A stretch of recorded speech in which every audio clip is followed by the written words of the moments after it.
दोस्तों, ये कहानी है हाकान नाम के एक ऐसे लड़के की जो बिल्कुल ही बेरोजगार और निठल्ला होता है। वो कई जगहों पर इंटरव्यू देने जाता है, लेकिन उसे कहीं पर भी जॉब नहीं मिलती। लेकिन एक दिन उसे एक कमीज मिलती है, जिसे पहनने के बाद उसमें ऐसी जादुई शक्तियाँ आ जाती हैं कि इन पावर्स को संभाल नहीं पाता और पूरे के पूरे देश को ऐसी खतरनाक मुसीबत में डाल देता है, जिससे सभी लोगों की जिंदगी नरक से भी बदतर बन जाती है। लेकिन आखिर उसने ऐसा क्या कर दिया था, चलिए जानते हैं। तो कहानी की शुरुआत में हाकान के ऊपर कोई बंदूक से निशाना लगाता है। उस बंदूक की गोली धीरे धीरे हाकान के माथे की तरफ जा रही होती है, लेकिन उसे वो गोली लगी या नहीं ये हमें नहीं दिखाया जाता। और यहाँ से सीन शिफ्ट होकर पास्ट में चला जाता है, जहाँ पर हम हाकान और उसके दोस्त मैमो को देखते हैं, जो एक साथ ही एक रूम में रहते थे। हाकान सो रहा होता है, तभी उसके फोन का अलार्म बजता है। हाकान उठता है और अपने फोन को बंद कर देता है। इसके बाद वो अपने मसल स्ट्रेच करता है और मेमो को उठाने जाता है, जो सोफे पर सोया होता है। इसके बाद वो लोग तैयार होकर नाश्ता करते हैं और एक जगह पर जाते हैं, जहाँ वो अपनी एक दुकान खोलने का सपना देखा करते हैं। दोनों ने अभी वो जगह नहीं खरीदी थी, क्योंकि उनके पास इतने पैसे नहीं थे।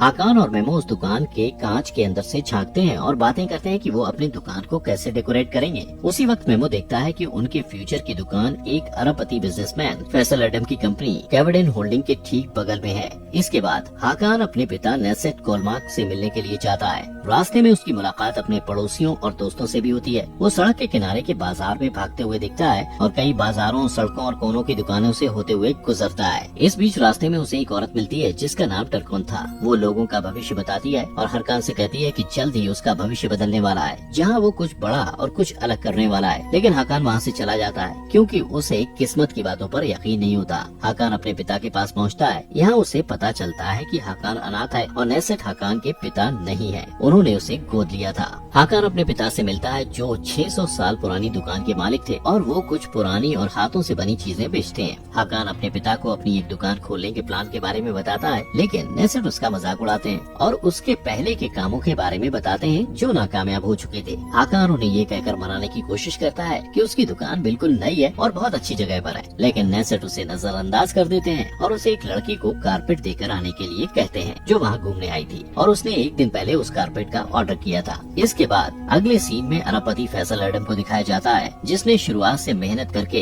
इतना बड़ा मुकाम हासिल किया था। फैसल एक हेलीकॉप्टर से उतरता है और उसकी मदद करने के लिए उसके साथ उसकी असिस्टेंट लैला और सुरक्षा दल का चीफ मजहर होते हैं। लैला अपने बॉस को बताती है कि उसे हागिया सोफिया टेंडर पर चर्चा करने के लिए एक प्रेस कॉन्फ्रेंस में जाना है। हागिया सोफिया इस्तांबुल की एक इमारत है, जो 1500 साल पुरानी है और इसकी बेमिसाल खूबसूरती की वजह से बहुत सारे बिजनेसमैन इस पर बोली लगाने वाले थे। फैसल एडम प्रेस में कहता है कि हागिया सोफिया इस्तांबुल का दिल है और वो इस बोली को जीतकर इसके वजूद को बनाए रखने का प्लान भी साझा करता है। इस बीच फैसल और उसकी टीम की मुलाकात गोखन गुलटेकिन से होती है, जो हागिया सोफिया पर बोली लगाने के लिए आया होता है। वो लोग एक दूसरे से मिलते हैं और बोली के लिए शुभकामनाएं देते हैं। इसके बाद सीन बदलता है और हाकान कारपेट लेकर उस टूरिस्ट लड़की के पास जाता है, जो कैवडेन होल्डिंग होटल में रुकी हुई थी। कारपेट देने के बाद जब हाकान वापस आ रहा होता है, तो देखता है कि वेटिंग रूम में बहुत लंबी लाइन लगी हुई है। हाकान उस लाइन में खड़े एक आदमी से जब इस बारे में पूछता है, तो उसे पता चलता है कि फैसल की कंपनी में जॉब के लिए इंटरव्यू लिया जा रहा है। हाकान के पास इतने पैसे नहीं थे, इसलिए वो तुरंत जॉब के लिए अप्लाई कर देता है। लैला उसका इंटरव्यू लेती है, जहाँ उनके बीच काफी रोचक बातें होती हैं। लेकिन हाकान के पास कोई कॉलेज डिग्री नहीं थी और न ही वो विदेशी भाषा बोल पाता था, इसलिए लैला उसे शुभकामनाएं देती है और कहीं और जॉब ढूंढने के लिए कहती है।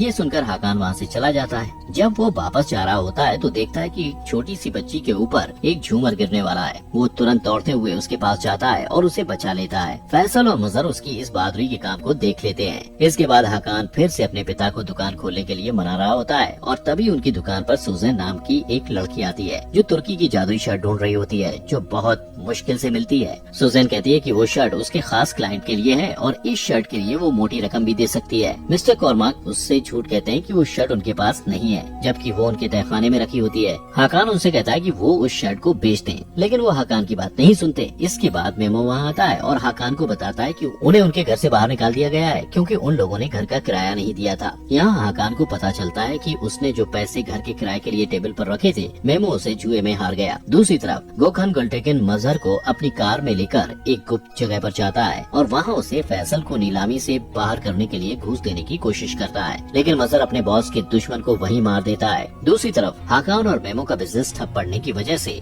उनका दिवालिया हो गया था, इसलिए दोनों मिस्टर कॉर्माक के तहखाने में उस शर्ट को चुराकर सुजैन को बेचने का फैसला करते हैं। शर्ट चोरी करने के बाद वो दोनों सुजैन से मिलने के लिए एक रेस्टोरेंट में जाते हैं और उसकी कीमत की बात करते हैं। सुजैन उन्हें बताती है कि इस शर्ट की कीमत लाखों में है और वो इस शर्ट को अपने क्लाइंट की तरफ से खरीद रही है, जो कोई और नहीं मजहर है। लेकिन तभी हाकान के पिता मिस्टर कॉर्माक वहाँ आ जाते हैं और हाकान से वो शर्ट लेकर कहते हैं कि ये शर्ट बेचने के लिए नहीं है। उसी वक्त मजहर अपने साथियों के साथ वहाँ हमला कर देता है और गोलियां चलाने लगता है, जिससे मिस्टर कॉर्माक को गोलियां लग जाती हैं। हाकान उन्हें हॉस्पिटल ले जाने की कोशिश करता है, लेकिन मिस्टर कॉर्माक उसे अपने दोस्त के फार्मेसी चलने को कहते हैं। फार्मेसी जाने के बाद हाकान अपने पिता के दोस्त कमाल और उनकी बेटी जैनब से मिलता है। कमाल मिस्टर कॉर्माक को इलाज के लिए लेकर जाता है और जैनब हाकान को संभालने की कोशिश करती है। दूसरी तरफ मेमो को मजहर का एक साथी टेकन पकड़ लेता है। टेकन और उसके साथी हाकान और उस शर्ट का पता लगाने के लिए मेमो को टॉर्चर करते हैं। दूसरी तरफ जैनब हाकान को एक गुप्त जगह पर लेकर जाती है, जहाँ कमाल मिस्टर कॉर्माक का इलाज कर रहा होता है। हाकान कमाल पर गुस्सा हो जाता है क्योंकि वो उसके पिता को हॉस्पिटल लेकर नहीं गया था। मिस्टर कॉर्माक कहते हैं कि अब बहुत देर हो चुकी है। वो हाकान को कमाल और जैनब के साथ रहने को कहते हैं क्योंकि वो लोग ही हाकान को सारी सच्चाई बता सकते हैं। वो हाकान को उन ताकत पर विश्वास करने को कहते हैं जो उसे किस्मत से मिली होती है। इतना कहने के बाद मिस्टर कॉर्माक की मौत हो जाती है और हाकान सदमे में होता है। फिर कमाल और जैनब अपने बारे में बताते हुए कहते हैं कि वो लोग वफादार प्रोटेक्टर हैं, जिन्हें हाकान और उस शर्ट की हिफाजत करने की जिम्मेदारी मिली है। वो बताते हैं कि हाकान भी एक प्रोटेक्टर है, जिसका काम ऐसे लोगों को रोकना है जो कभी मर नहीं सकते हैं। ये वो बुराई है जो कभी भी किसी का रूप ले सकती है और इस्तांबुल के साथ पूरी दुनिया को बर्बाद करना चाहते हैं। इन्हें इमॉर्टल्स कहा जाता है। ये सब सुनकर हाकान को लगता है कि वो पागल हो जाएगा और उसे इन बातों पर विश्वास नहीं होता है। कमाल इस बात को साबित करने के लिए हाकान को वो शर्ट पहनने को कहता है। हाकान उसकी बात मानकर जैसे ही शर्ट पहनता है, वो शर्ट उसके शरीर का हिस्सा बन जाती है। साथ ही उसके सीने में प्रोटेक्टर का एक जादुई निशान बन जाता है। इसके बाद जैनब उसकी तरफ बंदूक से निशाना लगाती है और गोली चलाती है। ये वही सीन होता है जो इस एपिसोड की शुरुआत में दिखाया जाता है। बंदूक की गोली हाकान के माथे पर लगती है, लेकिन माथे से टकराकर उछल जाती है, जिससे साबित हो जाता है कि हाकान प्रोटेक्टर है। इसके बाद कमाल हाकान को उन इमॉर्टल और प्रोटेक्टर्स के बीच हुई लड़ाई के बारे में बताता है। इसके बाद प्रोटेक्टर मेहमद को दिखाया जाता है, जिसे 7 इमॉर्टल्स को खत्म करने के लिए भेजा गया है।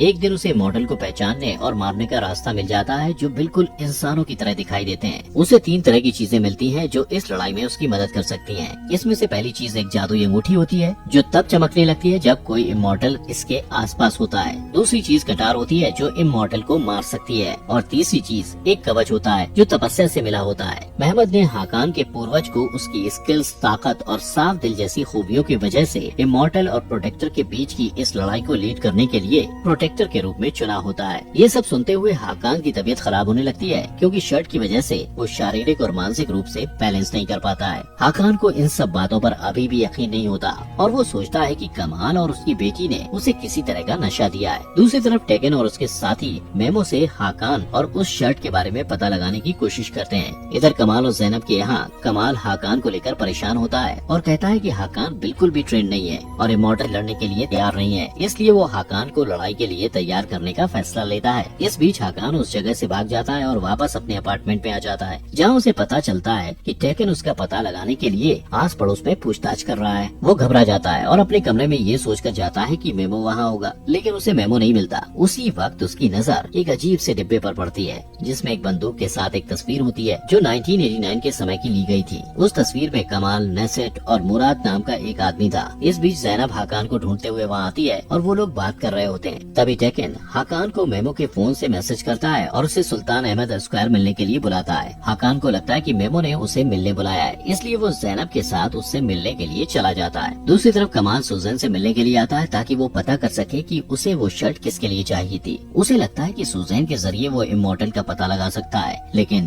तब तक बहुत देर हो चुकी होती है, क्योंकि मजहर ने आम आदमी बन के सुजैन को मार दिया था, क्योंकि उसे डर था सुजैन उसकी पहचान लोगों के सामने ला सकती है। दूसरी तरफ टेकन मेमो के जरिए हाकान को स्क्वायर तक लाने में कामयाब हो जाता है और मेमो को वहाँ चारे के रूप में इस्तेमाल करता है। जब हाकान मेमो को देखता है तब उसके पास जाने की कोशिश करता है, लेकिन तभी टेकन अपनी छुपी हुई जगह से हाकान के ऊपर 4 गोलियां चलाता है। लेकिन वो ये देखकर हैरान हो जाता है कि गोलियों से हाकान नहीं मरता। जैनब उसकी मदद करने के लिए आती है, क्योंकि लगातार गोलियां चलने की वजह से वो कमजोर हो जाता है। टेकन ये सारी बात अपने बॉस मजहर को बताता है, जो ये सब सुनकर बिल्कुल खुश नहीं होता। इसके बाद हाकान और ज़ैनब कमाल की फार्मेसी की गुप्त जगह पर वापस आ जाते हैं। हाकान कमाल से उस तस्वीर के बारे में पूछता है जो उसे उसके पिता के बॉक्स से मिली थी। कमाल उसे बताता है कि नेसेट और मुराद उसके करीबी दोस्त थे। मुराद को हाकान से पहले प्रोटेक्टर के रूप में चुना गया था और मुराद ही हाकान के असली पिता थे। इमॉर्टल से लड़ते हुए मारे गए थे। नेसेट ने हाकान को गोद लिया था और उसे बचाने के लिए हाकान से ये सारी बातें छुपाई थी। इसके बाद हाकान कमाल और ज़ैनब से कहता है कि उन्हें जल्द से जल्द इमॉर्टल्स को ढूंढकर मारना होगा, लेकिन ये कोई नहीं जानता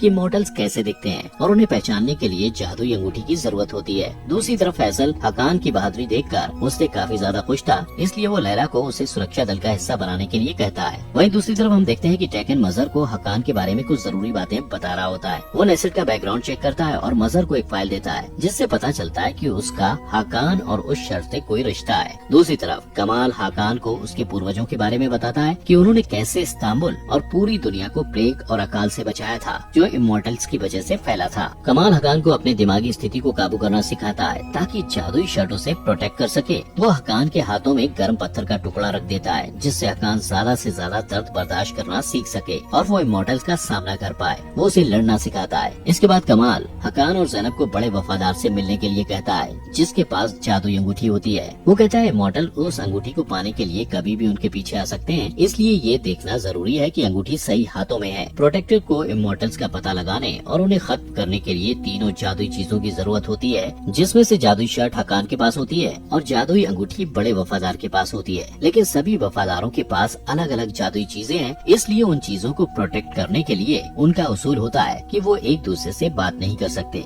जब हाकान और ज़ैनब बड़े वफादार से मिलने जाते हैं तो कमाल सूजन की मौत का पता लगाने के लिए हॉस्पिटल जाता है और वहाँ के एक कर्मचारी से बरामदे का सीसीटीवी फुटेज मांगता है। दूसरी तरफ मजहर फैसल से इस बात को लेकर नाराज होता है कि वो बिना उसकी सलाह के नए सुरक्षा कर्मी को काम पर रखने की कोशिश कर रहा है। फैसल उसे यकीन दिलाता है कि वो उसकी जगह कभी भी नए सुरक्षा कर्मी मतलब हाकान को नहीं देगा। वो उसे आगे सोफिया कॉन्ट्रैक्ट की जीत की खुशी मनाने को कहता है। फैसल इस बात से अनजान होता है कि उसकी ये जीत इसलिए हुई क्योंकि मजहर ने गोकन को मार दिया था। दूसरी तरफ हाकान और ज़ैनब बड़े वफादार से मिलने उसके पते पर जाते हैं और सुनसान से घर पर पहुँचते हैं। जब वो लोग घर के अंदर जाते हैं तो उन्हें एक आदमी मिलता है जो खुद को बड़े वफादार का बेटा बताता है। उसका नाम खान होता है। वो हाकान और ज़ैनब को बताता है कि उसकी माँ एक कमरे में बंद है, उसकी मानसिक स्थिति ठीक नहीं है और मॉनिटर की मदद से उस पर नजर रखी जाती है। वो ये भी कहता है कि 7 साल पहले उनके साथ एक हादसा हुआ था, जिसकी वजह से वो किसी से बात नहीं करती है। खान दोनों को अपनी माँ के कमरे में लेकर जाता है और खुद दूसरे कमरे में चला जाता है, जहाँ से मॉनिटर की मदद से वो उन पर नजर रखता है। हाकान बड़े वफादार को अपने सीने का जादुई निशान दिखाता है, जिसके बाद वो अपना मुंह खोलती है और बताती है कि खान उसका बेटा नहीं है और उन्हें फंसाया जा रहा है। वो हाकान को जादुई अंगूठी देती है, लेकिन उसका स्टोन गायब होता है। इस बीच खान वहाँ आ जाता है, लेकिन वफादार उसे गोली मार देती है। अब इससे पहले कि खान जिनके लिए काम करता था वो लोग यहाँ पहुँचे,